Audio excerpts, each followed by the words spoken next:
সেনাবাহিনী সহকারে আমাদের ইচ্ছা মতো সেনাবাহিনী পুলিশ তারপর আওয়ামী লীগের দোষর তারপর মানে আরো অন্য লোকজন আসে ইচ্ছা মতন যাওয়া পিটাতে করে আমার সব পেরেছে। সিভিল পোশাকের লোক ছিল অনেক, আমার ইচ্ছা মতন মারছে, দুনিয়ার মার দিছে। আমরা শুধু সম্মেলন করতে এসেছি কার্যালয়ের সামনে, আর কিছুই না। হ্যাঁ, কার্যালয়ের সামনে যাই, আমার কার্যালয়ের ভিতরেও মারছে আমাদেরকে, কার্যালয়ের ভিতরে মারছে, কার্যালয়ের সামনে আমাদেরকে ইচ্ছা মতন বেরিয়েছি সেনাবাহিনী। আমরা ছিলাম অনেক, 400-500 হয়তো হবে এরকমের। সেনাবাহিনী অনেক ছিল, ওরা সিভিল পোশাকও ছিল, সেনাবাহিনী ছিল, পুলিশ ছিল। ভাই ওখানে নূর ভাই হলো সংবাদ সম্মেলন করার জন্য আমাদের সবাই ডাকছে, আমরা এখান থেকে ওখানে গেছি। যাওয়ার পরে জাতীয় পার্টির লোক এবং সেনাবাহিনী পুলিশ আওয়ামী লীগের লোক সহ যা অতর্কিতভাবে নূর ভাইয়ের উপর আক্রমণ করছে, তারপর আমাদের নেতাকর্মীর উপর আক্রমণ করছে, কেন্দ্রের ভিতর ঢুকে বন্ধু মারধর করছে। মানে এমন মারছে ভাই, আওয়ামী লীগের সময় এরকম সেনাবাহিনী পুলিশে মারে নাই। আওয়ামী লীগের সময় যে পুলিশে মারধর করছে এবং 24-এ আন্দোলন যে হয়েছে এরকম মারধর হয় নাই, এত পরিমাণে মারধর করছে। না, আমরা জাতীয় পার্টি কার্যালয়ে হামলা করি, আমাদের মিছিলই, আমাদের নিরপেক্ষ মিছিল ছিল, আমাদের শান্তশিষ্ট মিছিলই ওরা হামলা করছিল।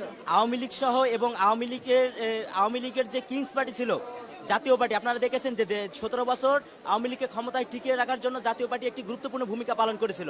আমরা সেই জাতীয় পার্টি সহ আওয়ামী লীগের যারা দোষর ছিল তাদের রাজনীতি নিষিদ্ধের দাবিতে আমরা শান্তিপূর্ণ একটি বিক্ষোভ মিছিল করেছিলাম।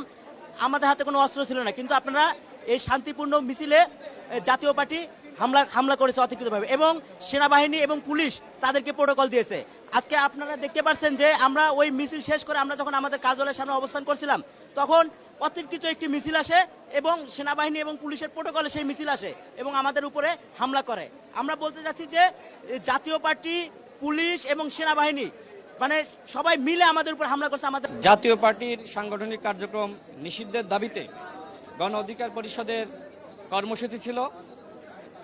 সেই কর্মসূচি যখন আমরা আমাদের কার্যালয়ের সামনে থেকে শুরু করি, এরপরে পল্টন ঘুরে আমরা যখন নাইটেঙ্গেল মোড় আসব, হঠাৎ করে জাতীয় পার্টির কার্যালয়ের সামনে থেকে যারা উপস্থিত ছিল জাতীয় পার্টি এবং আওয়ামী লীগের সন্ত্রাসীরা, তারা পিছন থেকে আমাদের মিছিলে হামলা চালায়, অতর্কিতভাবে ইট পাটকেল নিক্ষেপ করে।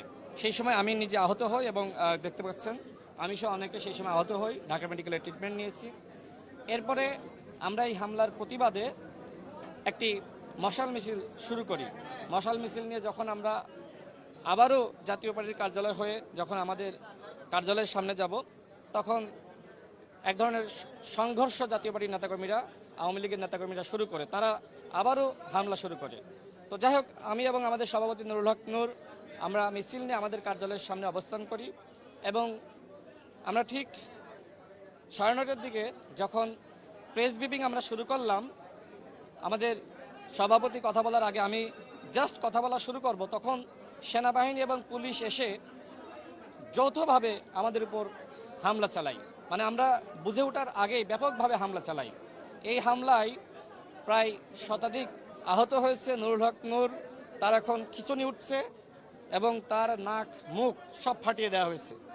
আমরা অবাক হয়ে গেলাম যে সেনাবাহিনীর আমরা সবসময় প্রশংসা করছি, আমরা বলছি দেশের স্বাধীনতা সার্বভৌমত্বের একমাত্র প্রতীক সেনাবাহিনী, সেই সেনাবাহিনীর সদস্যরা পুলিশের সাথে সংঘবদ্ধ হয়ে, আমাদেরকে তো চিনে না এরকম কোনো সেনাবাহিনীর সদস্য থাকার কথা না, পুলিশের সদস্য থাকার কথা না, তারপরেও আমাদের উপরে এত অমানবিকভাবে হামলা করলো।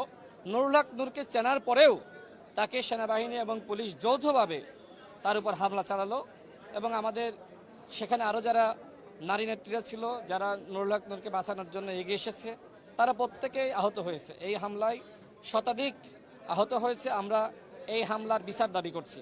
আওয়ামী লীগকে নিষিদ্ধ করা হয়েছে, কিন্তু জাতীয় পার্টি এবং 14 দল এখনো পর্যন্ত তাদের নিবন্ধন স্থগিত করা হয়নি, সাংগঠনিক কার্যক্রম স্থগিত করা হয়নি। তারা মিছিল করছে, জিএম কাদের মিছিল করছে। সরকারের পৃষ্ঠপোষকতা ছাড়া এইভাবে আসলে হামলা হতে পারে না।